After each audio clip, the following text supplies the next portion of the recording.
Hi hello नमस्कार मैत्रिणींनो, पुन्हा एकदा प्रीती पोखरी ब्लॉगमध्ये मी तुमचं स्वागत करते. मी प्रीती. तर आज आपण चॉकलेट केक करणार आहोत. तर मैदा घेतलेला आहे मी 2 वाटी आणि त्याच वाटीच्या प्रमाणामध्ये मी साखर बारीक दळून घेतलेली आहे. तर अशा पद्धतीने प्रमाण घेतलेलं आहे मी. आणि त्यामध्ये मी ओरिओ बिस्किटचा एक पॅकेट आहे तो क्रश करून घेतलेला आहे आणि तो टाकलेला आहे आणि थोडासा बेकिंग सोडा टाकलेला आहे आणि किंचितशी बेकिंग पावडर टाकलेली आहे. अशा पद्धतीने सर्व काही मिश्रण मी एकत्र करून घेतलेलं आहे.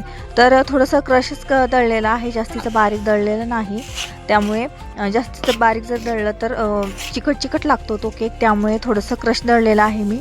आणि पाहिजे त्या प्रमाणामध्ये आपल्याला दूध टाकून घ्यायचं आहे. आणि मी चॉकलेट केक म्हटल्यानंतर कलरसाठी ब्लॅक कलर टाकलेला आहे. तर ॲटलिस्ट 2-3 थेंब टाकले तरी कलर येऊन जातो, बघत असाल तुम्ही. आणि त्यानंतर मी त्यामध्ये जो कंपाऊंड चॉकलेट असतं ते मिक्स करून घेतलेलं आहे आणि वरून पण टाकलेलं आहे आणि जे मिश्रण तयार केलं त्यामध्ये पण टाकलेलं आहे मी. आणि त्यामध्ये मी थोडंसं तेल पण ॲड केलेलं आहे आणि आपला केक बेक करण्यासाठी 15 ते 20 मिनटं ठेवलेला आहे आणि आपला केकचा बेक रेडी झालेला आहे. तर कसा वाटला तुम्हाला केक?